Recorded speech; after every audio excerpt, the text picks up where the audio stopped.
Perkenalkan, nama saya Dara Nurfayana Putarigan. Saya adalah salah satu mahasiswi Politeknik Wilmar Bisnis Indonesia. Di video ini saya ingin membahas tentang materi dasar-dasar pengauditan. Ini adalah pembahasan yang akan saya bahas dalam video ini. Yang pertama tentang standar auditing yang mengatur tentang independensi, integritas, dan objektivitas auditor. Independensi merupakan salah satu komponen etika yang harus dijaga oleh akuntan publik. Independensi berarti bahwa auditor harus jujur, tidak mudah dipengaruhi, dan tidak memihak kepentingan siapapun, karena auditor tersebut melakukan pekerjaannya untuk kepentingan umum. Standar auditing yang mengatur tentang independensi, integritas, dan objektivitas auditor merupakan standar umum yang mana mengatur semua hal yang berhubungan dengan penugasan independensi auditor yang bermutu. Yang kedua, mengapa auditor harus memiliki independensi? Ketika auditor memiliki independensi dalam dirinya, maka akan disebut sebagai auditor yang bermutu. Maka sangat penting independensi ditanamkan dalam diri seorang auditor. Yang ketiga, jenis-jenis independensi yang harus dimiliki auditor. Ada dua jenis-jenis independensi yang harus dimiliki auditor. Yang pertama, independensi dalam pemikiran. Yang kedua, independensi dalam penampilan. Independensi dalam pemikiran merupakan independensi yang ada di dalam diri auditor untuk tidak dipengaruhi hal-hal yang dapat mengganggu integritas, objektivitas, dan skeptisme profesional auditor. Independensi dalam penampilan merupakan independensi yang mempertimbangkan pandangan pihak ketiga bahwa auditor memiliki integritas, objektivitas, dan skeptisme profesionalisme. Yang keempat, jenis-jenis opini auditor atas laporan keuangan. Ada 4 jenis-jenis opini auditor atas laporan keuangan. Yang pertama, opini wajar tanpa pengecualian. Yang kedua, opini wajar dengan pengecualian. Yang ketiga, opini tidak wajar. Yang keempat, menolak memberikan opini. Yang kelima, asersi atas laporan keuangan. Asersi atas laporan keuangan terbagi menjadi 5. Yang pertama, keberadaan atau keterjadian. Yang kedua, kelengkapan. Yang ketiga, hak dan kewajiban. Yang keempat, penilaian dan alokasi. Yang kelima, penyajian dan pengungkapan. Yang keenam, membahas tentang resiko audit, resiko bawaan, resiko pengendalian, dan resiko deteksi. Yang pertama, risiko audit. Risiko audit merupakan risiko yang terjadi dalam hal auditor tanpa tidak memodifikasi pendapatnya sebagaimana mestinya atau suatu laporan keuangan yang mengandung salah satu material. Yang kedua, risiko bawaan.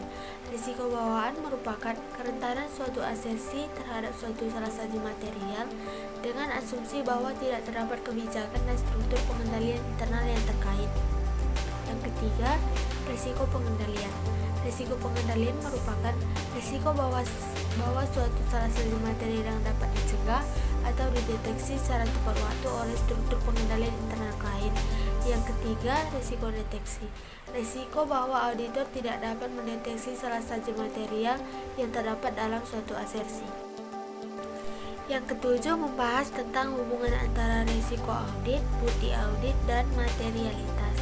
Hubungannya, semakin tinggi tingkat materialitas pada saldo akun, maka semakin sedikit bukti audit yang diakumulasi dan semakin tinggi risiko auditnya. Kedelapan, jenis-jenis bukti audit dan tingkat keandalannya. Jenis-jenis bukti audit terbagi menjadi 13. Yang pertama, bukti fisik. Kedua, bukti matematis. Yang ketiga, bukti perbandingan. Yang keempat, bukti dokumenter. Yang kelima, catatan akuntansi. Yang keenam, bukti pengendalian internal. Yang ketujuh, bukti surat. Yang kedelapan, bukti lisan. Yang kesembilan, bukti analitik. Yang kesepuluh, bukti keterangan. Yang ke-11, bukti penelusuran. Yang ke-12, bukti observasi. Dan yang ke-13, bukti inspeksi. Dan untuk tingkat keandalannya terbagi menjadi 3. Yang pertama, keandalan tinggi. Yang kedua, keandalan sedang. Dan yang ketiga, keandalan rendah. Keandalan tinggi merupakan dokumen yang dibuat oleh auditor atau dikirim langsung dari pihak ketiga ke auditor internal. Sedangkan keandalan sedang, dokumen pihak ketiga yang dikirim ke perusahaan atau dokumen yang dibuat oleh perusahaan dan dikirim ke pihak ketiga. Keandalan rendah, dokumen yang dibuat perusahaan untuk kepentingan internal perusahaan. Pembahasan selanjutnya tentang prosedur audit. Prosedur audit merupakan langkah-langkah yang dilakukan oleh auditor untuk untuk mendapatkan semua informasi mengenai kualitas keuangan yang disediakan oleh perusahaan yang memungkinkan mereka untuk membentuk opini audit atas laporan keuangan. Ada 10 jenis prosedur audit yang dilakukan pada saat pengauditan. Yang pertama, prosedur analitis, 2 inspeksi, 3 konfirmasi, 4 permintaan keterangan, 5 perhitungan, 6 penelusuran, 7 pemeriksaan bukti pendukung, 8 pengamatan, 9 pelaksanaan ulang, 10 teknik audit berbantuan komputer. Ke-10 mengenai penilaian risiko pengendalian dan pengujian pengendalian. Pengujian pengendalian merupakan pengujian yang dilakukan oleh auditor untuk menilai efektivitas pengoperasian pengendalian internal klien dalam rangka mendukung estimasi awal atas risiko pengendalian. Penilaian risiko pengendalian pada level menengah dan rendah harus didukung dengan melaksanakan pengujian pengendalian. Tujuan pengujian pengendalian merupakan auditor harus memperoleh bukti tambahan selain dari tahapan pemerolehan pemahaman bahwa pengendalian internal dioperasikan secara efektif di seluruh atau setidaknya di sebagian besar periode audit.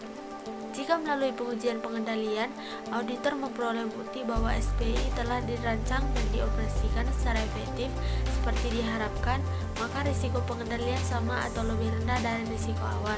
Apabila kondisi sebaliknya, maka risiko audit akan dipertimbangkan lagi. Pembahasan selanjutnya mengenai penilaian risiko deteksi dan pengujian substantif. Risiko deteksi merupakan penaksiran risiko dengan memahami entitas klien dan risiko bisnis klien, pemahaman atas bisnis klien, dan pengendalian internal klien. Sedangkan pengujian substantif merupakan prosedur yang didesain untuk menguji apakah ada salah satu moneter atau nilai rupiah yang secara langsung mempengaruhi kewajaran dari laporan keuangan. Ada 3 jenis pengujian substantif. Yang pertama, pengujian atas transaksi. Yang kedua, prosedur analitis. Yang ketiga, pengujian atas saldo akun. Sekian dari pembahasan saya. Thank you for watching.